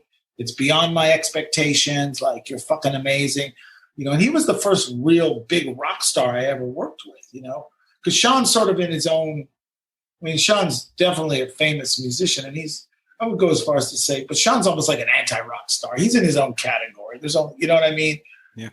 And Michael, that's what, like, going out to nightclubs and fancy dinners, and Michael knew how to spend money, man. He was very generous. So it was that first experience of dodging paparazzi and that kind of shit. The album was released when Michael died. It obviously took a long time to finish afterwards. What sort of state was the album in before Michael died? Yeah, it was in pretty good shape. I mean, like, it wasn't mixed, but the batch of songs we had, the ones like sort of that were there when I got there, those were all finished. We had done some mixes on those. But what was happening was like Possibilities, remind me, Possibilities, what's one of the other ones I wrote? Breathe, we had started writing together. So what would have ended up happening is we had written about 3 or 4 songs together at that point. So Andy was sort of, he wasn't out of the picture, but Andy was sort of like in London. Michael every time he came to LA, we would do writing sessions. So we got about 3 or 4 songs, and we were on this trajectory, and everything we were doing was fucking killer. Baby It's All Right was the last one we wrote that on that trip. We probably would have written another song or two, and then we were talking about putting a live thing together, and it was going to be a whole fucking thing. But to answer your question, everything was in pretty good shape. The songs I wrote were demos, really. They were from writing sessions. So we would have put more time and energy into those together. So I really missed him on that. But for the most part, the record he knew what was there, and he was into it. So he had, sort of, his stamp was on that stuff for the most part. What sucked was, he died, and then, I couldn't even listen to it. It took about a year and a half. And then they ended up making a deal with V2, but we were like the first release on V2, or one of the first releases. So they weren't even really set up as a company yet. Then you've got the fact there's nobody to promote the record, and again, it's almost like the curse of Michael's solo stuff. It did fine. It did okay in Australia. It went gold or platinum. I don't know what the fuck that even means, I think if you sell 50,000 records in Australia, it's gold. So it did good in Australia, but outside of Australia, it never really saw the light of day. And there's also plenty of unreleased songs. Some were heard on the Last Rockstar documentary, which you were involved with. And you've sent me the songs, and they're great songs. And when I spoke to Andy Gill before his death, he told me he had some tracks as well. Do you ever think that there will be a day where those tracks will get released? Because it's a travesty if they don't, because they're well, fantastic. and sort of just as a little disclaimer for there's a handful of people out there. I just want to make sure, just kind of wanted to use this as an opportunity to let some people know, the bottom line is there's some things behind the scenes that are beyond my control that are keeping it from being released. And that's all I can say. And there was a pre-sale. The intention was, and this was everybody's intention. I thought this was going to be no problem whatsoever. The idea was Channel 7 Australia paid for the film. We held back the release of the songs. The plan was to, tweak the edit, maybe change the narrator on the night of release the learn. They had this, we had to make some compromises, and then release the film internationally in the rest of the world, because it was only released in Australia, or it was only broadcast in Australia and I think New Zealand. And then that would be accompanied with this package we were working on and putting together. And some people, bought the package, but that was handled by the lawyer for the estate. I was told it was happening, and that's about as much involvement as I had in it at that point, because we hadn't got far enough down the line with what was going to happen with everything to start putting that together. But all the pieces were there. So the intention was to put it out. It was never, again. So the bottom line is this: there's some things that are very close to kind of, hopefully, fingers crossed, finally being able to get the clearance, to run the interference, and get the stuff out. In the meantime, there's some people that pre-bought the thing, and, I'm working on trying to get them their money back, or B, hopefully get them what they wanted in the first place, But again, just, I never received a penny for that. And I've had a handful of people, because unfortunately, I'm the face of this thing. So, but if a real estate agent sells you a bad house, you don't go back to the guy that built it. You know what I mean? It's like, it just doesn't work that way. So I'm working on it, so everybody knows. And there's hopefully now, I think we're the things that needed to happen in order to allow it to come out. Because the whole thing is this. The whole point of that documentary and re-releasing those songs was to have something current, a vehicle to really drive everybody back to In Excess, you know what I mean? And let Michael finally kind of take his place in the pantheon of greats. I mean, he's never really got his just due, and he deserves it because he is one of the great frontmen of all time, in more than my opinion, And he was super respected, by hence that's why I got the Rolling Stones gig, because Mick, and Mike were chopping it up at Brown's, and, Mick found out I was working with Michael, and Michael generously was telling Mick how great I was. So, people paid attention to him, you know what I mean? And the band too, that's the one great thing about doing that film and going back to, it gave me such a greater respect for In Excess as a band. Because let's be honest, if it wasn't for In Excess, nobody interested in what I'm doing. So that was really the whole point. So it would make no sense to do this unless it's got to be done right. Otherwise it kind of defeats the purpose of the whole exercise. And there's been so many weird, let's just call it, Michael, when I have this thing, when people die, they leave like an energy or a residue. And whether it's a big rock star that everyone knows or some friend of yours, there's like the energy they leave behind is pretty much driven by the memories that are fostered by that person's life, right? So Michael died under pretty shitty circumstances, and it sort of left a bad taste in everyone's mouth, either directly connected to it, or even the fans. It's just confusion and like sadness. And so trying to put a little bit of a happy ending on a very unhappy story, which is where this has all been heading, is really the whole point, and if that can't be done, there's no point in me like throwing shit out without this one's consent. You know what I mean? It's got to be done right. That's the bottom line. So I think we're close, but I'm dealing in decades on this one. So you know what I mean? Another 6 months, another 3 months. It's like, if that's what it takes to get the circumstances to be right to put it out, that's what has to happen. So, but I think we're close.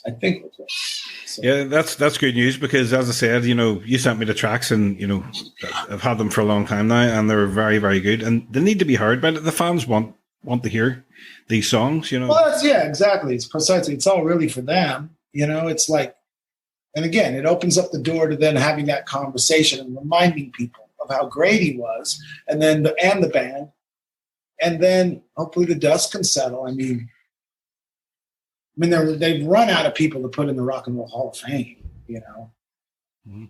And Excess should be in the Rock and Roll Hall of Fame. I mean, some of the, nothing against anybody else that's already in there, but like, fucking break. I mean, absolutely, I agree. There's bands in there that open for them, like, come on. When you were in the middle of recording the record with Michael and Andy, and then Michael had to go off to Australia for the rehearse for the Elegantly Wasted tour, mm-hmm. to do the rehearsals for the tour. When was the last time you seen Michael before he left? Yeah, I seen him on I think it was Thursday or Friday, and I think he was dead by Monday. So we were together like literally that weekend, or I can't remember the days now, but it was not long. It was days. It was within a week for sure.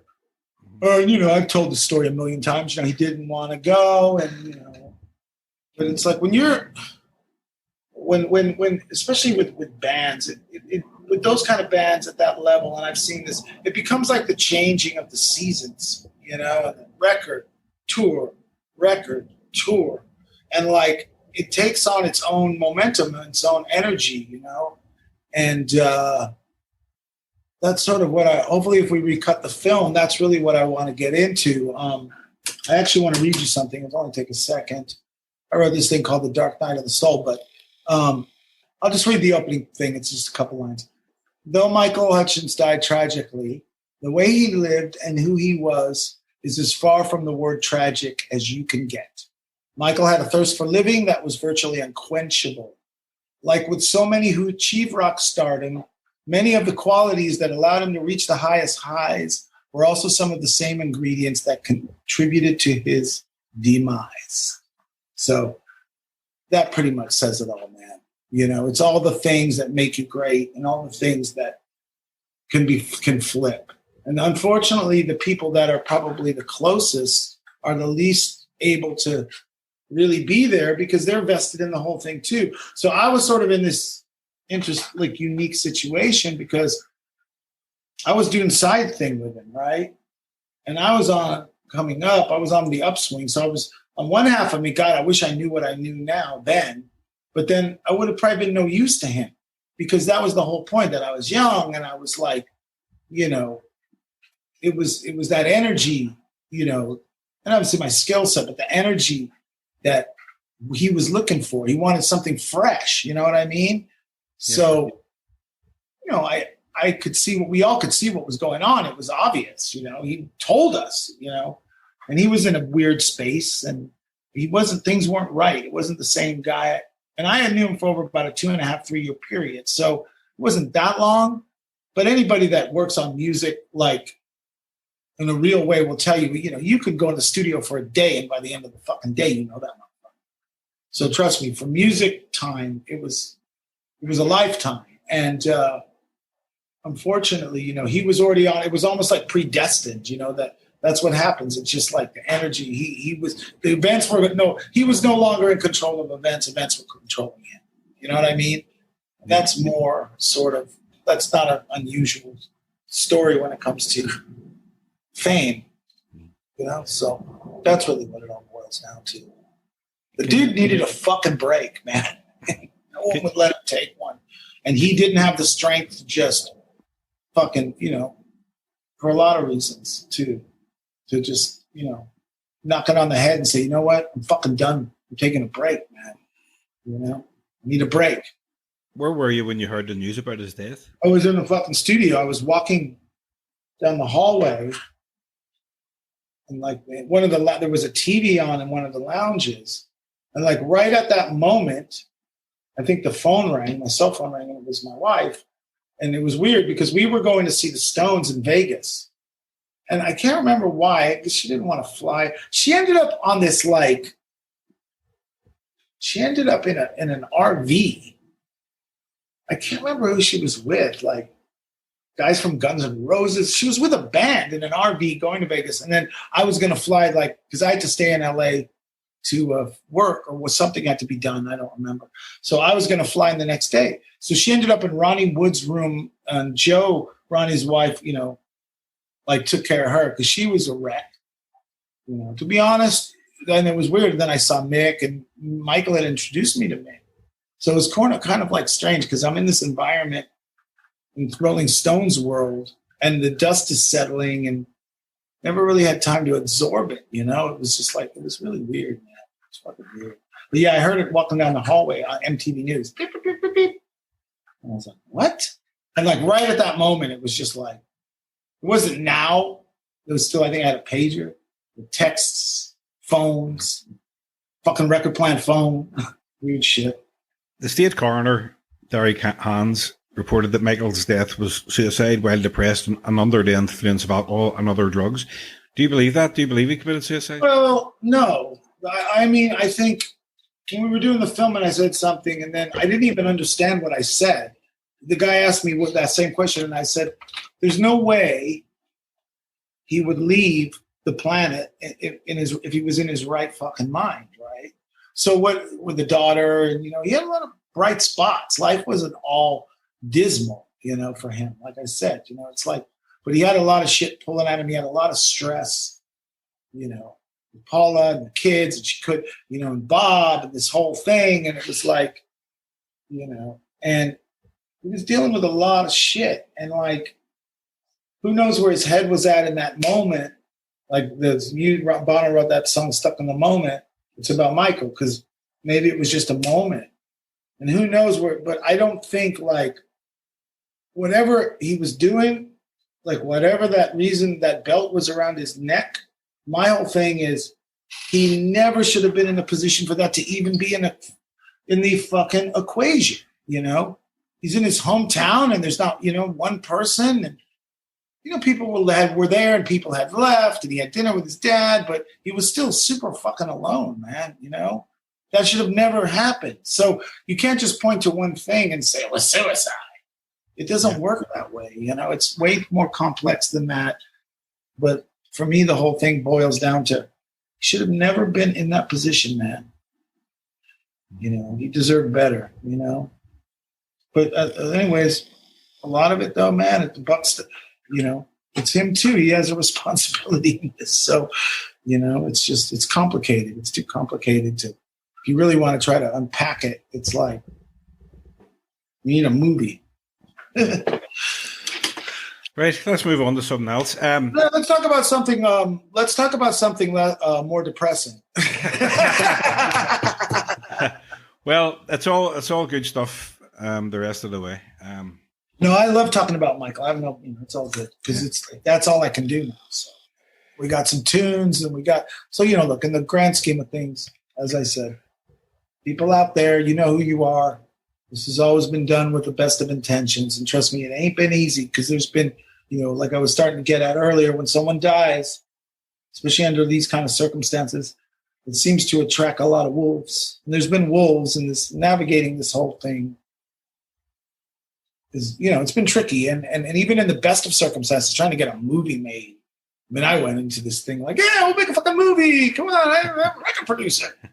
You know, 10 years later now, you know, you learn the ropes, you learn the game, you know, like, and in the best of circumstances, it's not an easy thing to accomplish. But when you have people actively trying to fuck the whole thing up and keep it from happening, then you have another group of people who are just basically opportunists, you know, that are trying to get theirs.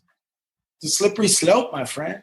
So I think we might have traction now and finally be at the top of I can see over the thing now. I'm just holding on there, and I just got one more, and then we can say, yeah, let's fucking do this. You know, and take care of all the fans that, you know, need to be taken care of, and get the fucking music out, man, because people want to hear it. Okay, absolutely. Enough said. Is there a particular genre of music that you enjoy working on the most? No, I always say my favorite song is the one I'm working on. You know, what's your favorite? What's the favorite? You know, it's the one I'm fucking working on. You know, which is kind of cliche, but it's true, kind of. You know, it's true. That's the way I approach it. You know, like in retrospect, looking back at some, I mean, you know, like if I'm going to sit around and listen to music, it's like, well, what? I mean, I love listening to everything, like flamenco. Look, there's good music and there's shit music. Styles really, and that was really the great thing about meeting Shaun and the whole going to England. That's what drew me there. That I didn't know it at the time. I just knew instinctively, I want to go to England. You know, I had family there. For some reason, I just kind of, you know, things are more open there. And then I get over there and I realized, like, wow, because at the time, my whole thing was mixing styles. I always felt like that's the last frontier. And if you go back to the early shit I've done, you know, I had a sampler 3 years after I had a guitar. So I was one of the first people in LA to have a sampler, you know, like that wasn't like fucking Peter Gabriel or something, you know? So like, I was always mixing like guitars and beats was really the starting point. And then within that, it could be, you know, like the band I was in was very esoteric and very, you know, almost world beat driven, but sort of with an industrial edge, to doing straight hip hop. And then everything in between. So like it, you know, the style never really was the thing for me. There was like, how can I make some shit that I would be excited about and want to listen to? And when I got to England and I started messing with Shaun, I realized like, wow, these guys are the same as me. Like when I remember first hearing like Fool's Gold and like Kinky Afro, and I'm like, this is it. This is what I've always wanted to do. You know, this catchy guitar riff with this funky ass beat on it. You know what I mean? Like, that's it. They're doing it. Like, it's already being done, you know? So for me, it was easy to walk right into that situation. And I think I was bringing a little different perspective because I'm from LA and it's just like, you know what I mean? So I brought this whole other thing to it. And then like my skills allowed me to do. Somebody had an idea. It was like, all right, cool. Let's just do it. You know, like it was never any of this. Well, you can't do that because, you know, that's an E and that's a G and whatever. You know, I never had that sort of angle on it. So it was very liberating for a lot of the singers I worked with. I know like Michael and Shaun, they have ideas in their heads.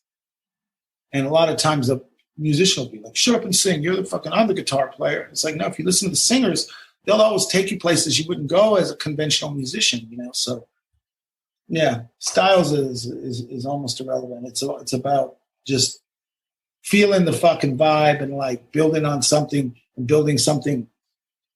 You know, I've always just tried to please myself and the other people in the room. So looking back, do you have a favorite artist or band that you've worked with? Well, I mean, like Shaun and Black Grape obviously is the thing that pretty much set the table for everything that came after. So that's definitely at the top of the list. You know, getting to work with the Stones was like, I mean, I think about that all the time. Like, if I see Mick again or any of those guys, I'm just gonna like, I don't know if I ever like thank them. I mean, I brought a lot to the table too in retrospect. Now then I couldn't understand. I just was like, fuck, I'm looking fucking Rolling Stones. And, you know, it took me all of about 2 minutes to realize though, all right, get over it, dude. You know, you better bring some shit because I wanted to hang out. I wanted to be there. I was comfortable. Like, it's like almost like felt like a homecoming for me because everything I grew up on and everything I believed in, you get in the room with those guys and you see not only does it live up to everything you imagine, but goes beyond, but more importantly, you know, when you're coming up, it's like people are like, you know, the way it's done is that, like they, you know, is you meet these idiots on the way up who may have tasted it for a second, and they're going to tell you how it is, and then you and then you get in the room with those guys, and you realize, wow, this is, you know, just little things like they started at fucking 5, 6. That's what I do. Like, you know, just little things that you notice that they do. And it's like, yeah, that's what I always thought, but everybody else told me it was wrong. But that's how Keith does it, right? Like that kind of shit. That's what was really, really great about it for me personally. It was just, it reinforced so many things I believed in and always thought to be true and was always kind of told a lot of the time that weren't. You know, and then you realize, you know, A, nobody really knows what the fuck they're talking about. And B, everybody's pretty much dealing with the same shit. There's just more at stake, you know? So that has to be up there, like, you know, but if with everybody, pretty much the one thing I'm probably the most proud of in my career is if you look at all the bands or all the artists of real consequence, like the Stones and U2 and Bowie and all that sort of hero class of people I got to work with, there's a relationship there. It's not just like, oh, I got some files and I sent them back. Like I did a Bowie remix, I did 2, I got a phone call, next thing I know, I'm hanging out with him, like Marilyn, Manson, the same thing. Everybody that mattered to me, like I delivered and I got to have relationships with them. Got to fly on their planes and hang out and do more than one song. And so like that to me was like, you know, what for me it means the most. It's like, you know, and those days are over now. I've transitioned into this new phase of my, you know, I can't be that guy anymore. So I kind of took some time to figure that out. Now I'm sitting in a really good place. I think all those things I've done are now adding up and allowing me to be in a position to sort of bring that to the table, you know, hopefully in a visual context and start to tell those stories. And then at the same time, you know, like I just worked with that band, The Gulps, you know, with Alan McGee. And now I'm giving it back to a younger generation and hopefully to, you know, make guitars starting to matter that bad. I did the thing with the band in Kiev, which was probably the most rewarding thing I've done because, you know, it made the song, it brought a song into a context that made a song mean way more than just a song with Kiev Calling. And now it looks like it might lead to some other things happening, but it just meant so much to the people, you know, and from what they told me, you know, people in Ukraine are, you know, a lot of the troops and stuff, that song was sort of a rallying cry. You know what I mean? And that was Rock the Gospel, the Clash cover, wasn't it? No, they did it. They came up with it. They did Kiev Calling. And they took London Calling Kiev Calling. And it was a pretty big deal. And I just was talking to there was a journalist who sort of was at the center of it that put it all together. And he told me a really cool thing that the whole idea came up, and they were trying to figure out something to do. And the cool thing is it's for the Ukrainian resistance movement. So all the proceeds go directly to this movement. And aside from your politics, it doesn't matter what your politics are. This is about helping the musicians on the ground and the people on the ground. It's not going to the government or, and that's my thing. It's like, all right, cool. If I can do something to directly help some people that are in distress, it's a fucking honor to be asked, politics aside. But I guess what happened was they were trying to get the approval of the Clash because the lyrics were being changed, so they had to get, and they wanted their approval just publicly. So they said, all right, well, somebody professional has to come in and mix it, finish it off. Cause I guess there was like a rough version of it. And the journalist told me, well, we got Danny Saber. And they're like, Danny Saber? That was it, like 2 seconds. So that's kind of cool, that. I don't know. I knew Joe really well, and I've met Mick Jones, and Paul Simon to me is like, he's the definitive bass player. Like, you know what I mean? From fucking London Calling album cover. I mean, is there anybody that ever looked cooler with a fucking bass around their neck? You know what I mean? Absolutely. And he's one of my favorite bass players, bass line wise too. So. Just to know that, like, oh yeah, those are the kind of little things that happen and make you realize, like, oh shit, all right, I'll take that one. That's cool. Right? And Joe was on the Michael solo record, wasn't he? Yeah, he came in. Well, we were like, it was one of those. I think I wrote a little blog about it, but it was funny because it's like so many times you'll be, we were hanging out somewhere. We were all because Black Grape was doing gigs, and like I think we were all at a Black Grape show somewhere, and it was like, yeah, I got to do something, man. Come in the studio. You're going to do something. So then now I'm sitting with Joe Strummer and Michael Hutchence in the studio, and it's like, okay, what's he going to do? Like, so we had that one song, and I'm like, what would be cool, Joe? I go, just go in there and do, like on Should I Stay or Should I Go? Just like scream, like Joe Strummer, hey, yeah, he's the best, like, sort of ad-lib screamer dude of all time. Just got him, go just do a pass of like Joe stuff. And he did it, and it fucking worked great, So it was like finding a context to make it work and the right song, because it's like easy enough. Yeah, Joe, come and do something with Michael. Cool. Mm-hmm. I know that meant a lot to Mike too, because again, that was a big thing. What he was searching for was just respect and credibility, and like you don't get any, like Joe Strummer's like, yeah, the man. Joe Strummer, and I think that Joe would have really, really been pleased with the Kiev Calling thing, because again, it's a song that's now taking on a life of its own. It's taking on a meaning beyond just a song. Like, you know what I mean? It's representing hope for people and inspiration. And that's what's missing from rock and roll and from all music these days. Everything's sort of, just shallow and disposable. And it's not music alone. It's the whole world we live in. And so like I said, the musical value system has been fucked up, but it's just an extension of the world we live in. Everything is cheap and disposable now, so it's bringing a little bit of that back into the equation. That's what was so cool about that, So again, I mean, it's like say, oh, this is my favorite. That's my favorite. It's like I've been so lucky. I've had so many things I've worked on or been a part of, and each one in its own way has meant something, What advice would you give any young people trying to become a music producer nowadays? I suppose it's a lot easier now. People can make an album in their bedroom on a laptop. What advice would you have? Well, I mean, what's easier? What's easier? Making music? Easier. Yeah, I mean, if somebody, yeah, of course. I mean, anybody can go out and get a laptop, and they got a lot of potential at the tip of their fingers, things that, when I got started, we couldn't have dreamed of having access to, in those days, just to get in a recording studio was a huge fucking accomplishment, But I started with a little 4-track on a cassette, and I had a drum machine and I had a sampler and a keyboard. So I was building my way up, and then I joined a band with this girl, Melissa, and she had an 8-track reel-to-reel. So we started pulling, but I think it was such a blessing to keep having access to things little bits at a time, instead of waking up and being like, okay, I got the world at my fingertips. Where do I even fucking begin? So I guess, to try to give advice to people is really hard. I mean, it's like the bottom line is this. If you're, passionate or you got a passion for music, follow that and trust whatever the little voice inside, the little guy or girl inside that's telling you, you got to get in tune with that, because everything in this world is geared to take you away from that. And this world has done a pretty good job of it. It's very sophisticated now.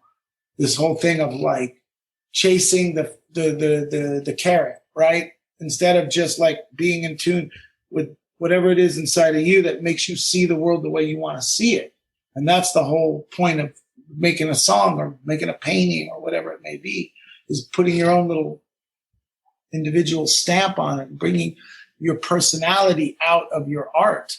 And that's what's, I think, in short supply, because, again, the world we live in and everything in it is geared, and it always has been to a certain degree. I mean, that's what going to school was, doing well. And it was just basically programming you, right?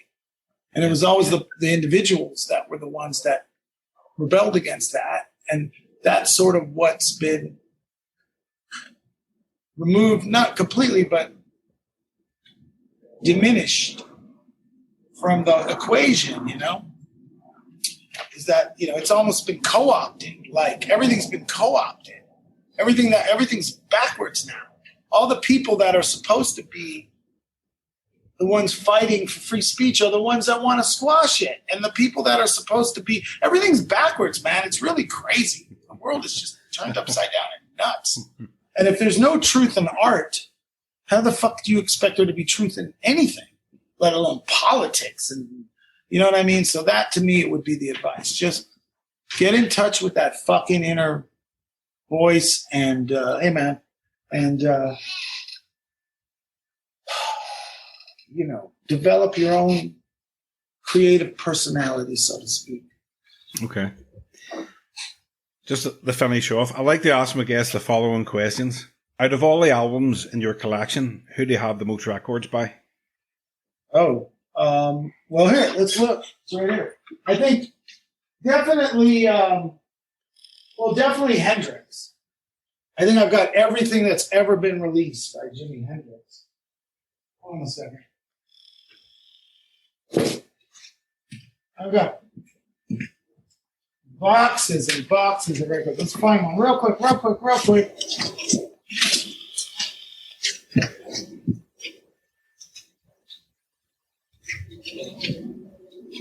Well, I can't find Hendrix, but here we go. How about Rick James? Yeah, cool. Oh, probably Hendrix, yeah.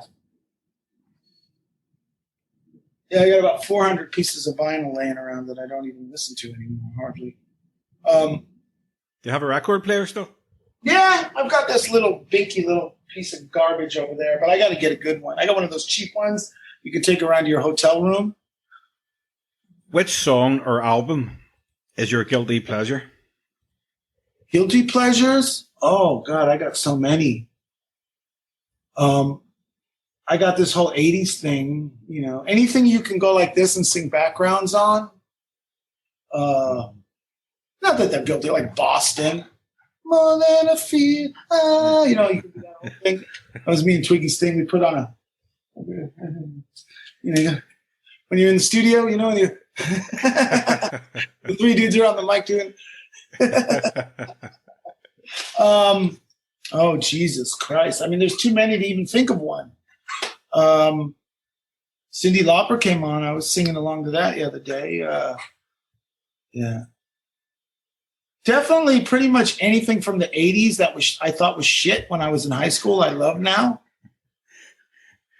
Yeah, I'm the same. And then sometimes when I would DJ, me and Tweety, we would do these crazy like sets where just we played Loverboy and just the worst shit. That's the best shit. You know what I mean? Turn me loose.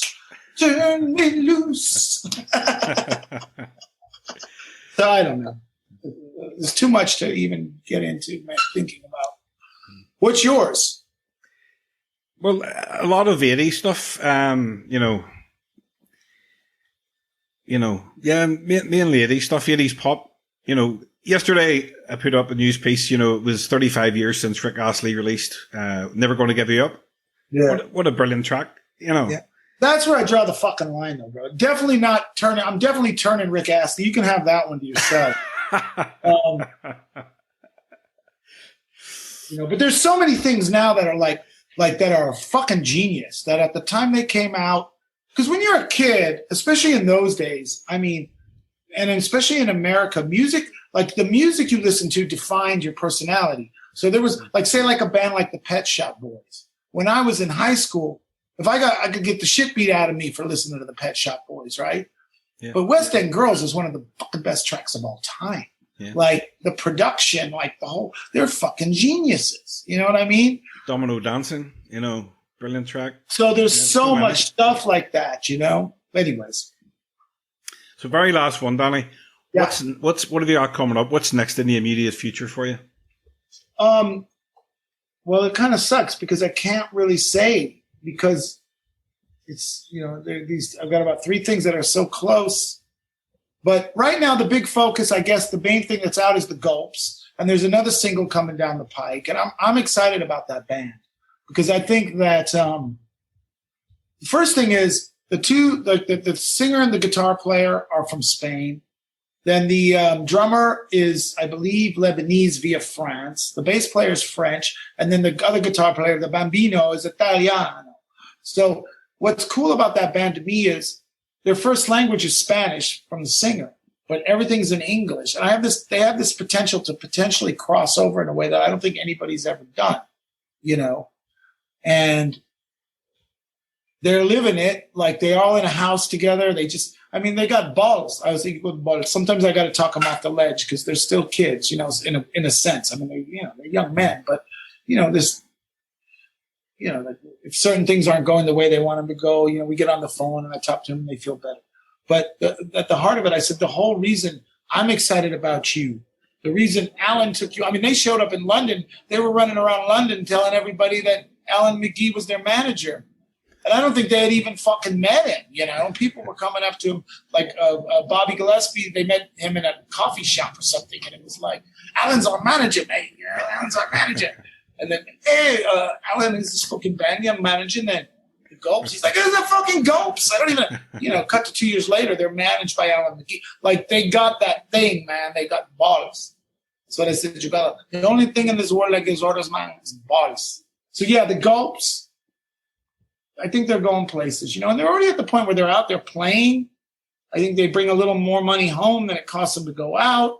That's a huge accomplishment in 2022 for a band, especially with guitars around their necks, so. Yeah, they're a great band. They're doing great stuff. We premiered some of their singles, so everybody will be excited to hear the stuff you've done. They're great tracks. There's 3 other songs in the can, and one of them we're still messing around with. It's one of those really it's the kind of song that 3 years from now, whatever style of music they move into, they'll be able to do it because of this track. Because it's sort of got a Muse, almost Queen dimension to it. But then it's, I don't know, it's hard to describe. But Candy is there's another song called Candy Candy, which most likely will be the next single. And it's sort of the perfect follow-up to King of the Disco. It's definitely got that fucking 80s baggy, black grape, coke noise, to the walls, club, fun, rock and roll song. But then they have another song called New Era Technology, which is the lyrics are fucking brilliant, man. And the hook is all in Spanish. So the verses are in English, the hook's in Spanish. And it's just talking about, how technology is, infiltrated everything. And it's a really brilliant song. It's got this almost Clockwork Orange vibe to it, just in the feeling of the song. So yeah, there's they got the goods, man. Those guys, if they can hold it together and a couple things go their way, I think they're gonna have a big impact, and hopefully inspire more bands to follow, because that's what's missing right now is that one just guitar-based band to really break through in a big way